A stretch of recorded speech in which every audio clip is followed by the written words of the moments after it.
तर आली ना बा मी डबल. तर कशा आहात तुम्ही सर्वजण? आय होप सर्वजण तुम्ही चांगले असाल, मजेत असाल. तर तुम्ही म्हणसाल आता हे एवढे मोठे लोक तू काय दाखवून राहिली, तर मी दाखवून राहिली तुम्हाला. तर गुवाहाटीमध्ये एअरफोर्सवाल्यांचा शो होता, जे की खूप दिवसापासून प्रॅक्टिस करून राहिले होते आणि फायनली त्यांचा शो 9 तारखेला झाला आणि माझ्या चॅनल लेट व्लॉग आला. तर तुम्ही पाहू शकता पहिल्यांदा आता हेलिकॉप्टर आले आपल्या भारताचा तिरंगा घेऊन आणि एवढं चांगलं दिसून राहिलं होतं ना, मी तुम्हाला शब्दात सांगूच शकत नाही.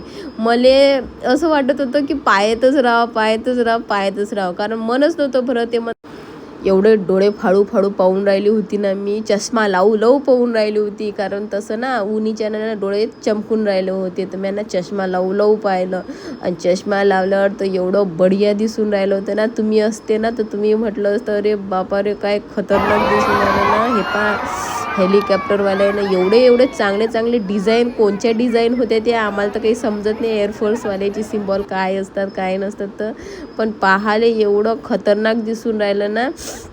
पहिले स्टार्टिंगला तर हेलिकॉप्टरचा शो झाला, त्याच्यानंतर मग एक रॉकेट की काहीतरी म्हणतात त्याला, एवढं मला काही नावं माहीत नाहीत. माहीत असते ना तर मी सगळं सांगितलं असतं, पण एअरफोर्सवाल्यापासून मी एकदम दूर राहा. पण मला ना एअरफोर्स, मला तर असं वाटते की माय पोरगं जर मोठं झालं ना तर त्याला बाबू मी म्हणेन की बाबू जाशी ना तर एअरफोर्समध्येच जातो, कारण लयच खतरनाक राहते ना त्यांचं ट्रेनिंग म्हणा की काही म्हणा. लय आता तुम्ही या व्हिडिओतच पाहून घे ना की त्यानं किती प्रॅक्टिस केली, किती स्वतःले हे करतात ते ना. आपल्या भारतासाठी तर एक नंबर आहे एअरफोर्स म्हणा, आर्मी म्हणा, फौजमध्ये कोणचीही म्हटलं ना तर एक नंबरच आहे.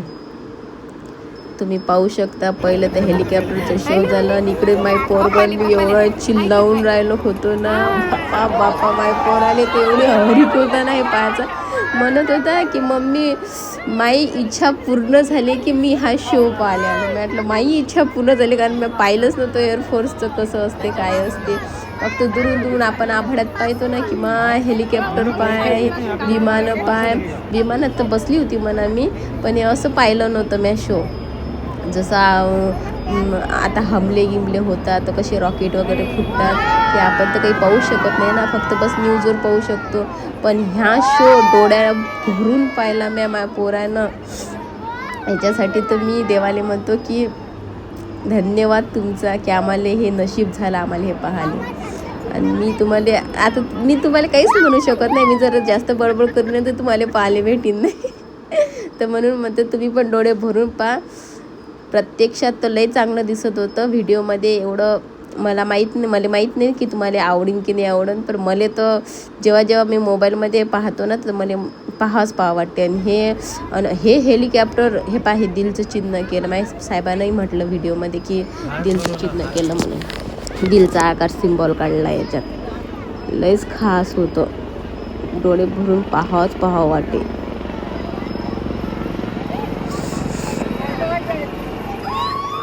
आणि ऊन म्हणसान बापा सगळे लोक उन्ही तपून राहिले होते. पण शो पाहिले म्हणसान एवढी गर्दी, मी तर म्हणतो महाकुंभमध्ये एवढी गर्दी नसेल तेवढी या गुवाहाटीमध्ये 9 तारखेला गर्दी होती. एवढी गर्दी होती या गुवाहाटीमध्ये की आम्ही जेव्हा शो संपल्यावर घरी जायच्या वेळेस निघालो ना तर आम्ही मुंगीच्या पायानं चलत गेलो. कमसे कम आम्हाला अर्धा 1 घंटा लागला त्या गर्दीतून निघाले. रस्त्यावर गाडी होती आमची तिकडच्या साईडनं, तर रस्त्यावरूनच निघाले आम्हाला 1 घंटा लागला, 1-1.5 घंटा. त्याच्यानंतर मग हे रेड कलरचे हेलिकॉप्टर आले, हे याचा शो मला लय आवडला. असे फवारे सुटून राहिले होते ना, अरे रे असं वाटे. आणि लोक माणसानं असे ना कल्ला करून राहिले होते, कारण पहिल्यांदा झाला होता ना हा शो गुवाहाटीमध्ये. त्याच्यानं सगळ्याला खुशी राहते ना. आणि 9 तारखेचे लोक आतुरतेनं वाट पाहून राहिले होते, कारण सगळ्या इकडे न्यूज पसरली होती ना की एअरफोर्सवाल्यांचा शो होणार आहे 9 तारखेला होणार आहे म्हणून. तर लय गर्दी होती, महाकुंभासारखीच गर्दी होती. महाकुंभाचा मेळा होता ना तशीच गर्दी होती त्या दिवशी 9 तारखेला. आणि लय लोक पाहायला गेले होते खरंच. आणि एअरफोर्सवाल्याला सॅल्यूट माया की ते आपल्या देशाच्या रक्षणासाठी किती हे करतात, मी सांगू नाही शकत तुम्हाला. तर तुम्हाला माझा ब्लॉग कसा आवडला, काय आवडला, माझ्यासोबत तुम्हाला पाहण्याची मजा आली का, तुम्हाला तर तसं प्रत्यक्षात पाहायला नाही भेटलं, पण मी तुम्हाला व्हिडिओतून तुमच्या समोर आणून राहिली की एअरफोर्सचे विमानं, हेलिकॉप्टर, रॉकेट काय काय होतं तिथं, नावं नाहीत माहीत मला, पण मी तुम्हाला दाखवासाठी स्पेशल व्हिडिओ घेऊन आली. तर तुम्हाला कसा वाटला हा व्हिडिओ नक्की सांगा मला कमेंटमध्ये आणि शेअर कर जा. आता याच्या पुढे तुम्ही काही बोलणार नाही, बस तुम्ही शो पहा कसा वाटला तुम्हाला. तर त्याच्यानंतर मग हे आले होते रॉकेटसारखे असतात ना, ते फ्लाईंग जेट असं काहीतरी म्हणतात, मला एवढं नाव नाही माहीत मला त्याचं काय म्हणतात, तर फ्लाय जेट असं काहीतरी म्हणतात, ते आले होते. आणि हे जे आहे ना, हे विमानाच्या बाजूला छोटे छोटे विमान तर नाही म्हणू शकत, याचे नाव मला माहीत नाही म्हणून, नाही तर नाव जर माहीत असते ना तर मी नक्की सांगितली असते तुम्हाला. मला खुद माहीत नाही, बस मी फक्त शो पाहायला गेली होती कसं आहे म्हणून. मला तर पहिले असं वाटलं होतं की बा एअरफोर्सचे विमानच उडतील, पण हे माहीत नव्हतं की एअरफोर्समध्ये ते उडताना असे सिम्बॉल वगैरे असं काही काही दाखवतील म्हणून. मला सांगताच नाही येऊन राहिले या व्हिडिओमध्ये की मी काय बोलू याच्याबद्दल. एवढे चांगले चांगले सिम्बॉल दिसत होते ना, ते रॉकेट फुटल्यासारखं, ते जसं रॉकेट फुटते ना आभाळात, सेम तसंच हे त्रिशूल काढला होता इथं. लय खास होतं हे, तर लयच होतं बाबा, याचा एवढा आवाज होता की बापा बापा बापा सगळ्यांनी कानं बैराटली होती आमची, एवढा आवाज होता. कोणचं काय रॉकेट काय म्हणतात त्याला, मला नावं नाही माहीत, मला नाही समजून राहिलं ना, मी तुम्हाला काय सांगू, मला या व्हिडिओबद्दल मला हेही नाही समजून राहिलं, मी काय सांगू तुम्हाला. तुम्ही फक्त पहा हा व्हिडिओ,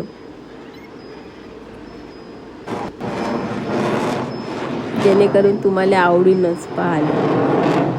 नाही बोलणं तरी नाही समजेल, पण पाहिलेलं यावं. तुम्ही माझं काय भेतड्यासारखी बोलून राहिली आणि काय सांगून राहिली, आम्हाला फक्त पाहू दे, बस चुप बस. तुम्ही आता ना चुपच बसतो, तुम्ही पाहा.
हे एकसारखी विमानं तिरंगा बनवण्याचं अजून आलं नाही, पण बनवतात तिरंगा का.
आणि हा इथं झाला शेवटचा समाप्त. लय मोठे व्हिडिओ होते कारण 2-3 तास 3 ते 4 तास तर चालला हा शो.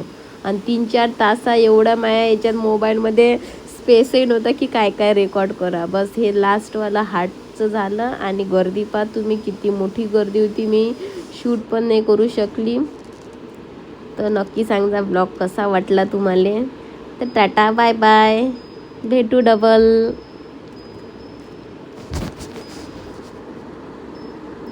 माझ्या यूट्यूबले सबस्क्राईब करा, लाईक करा आणि शेअर करा. तर बाय बाय.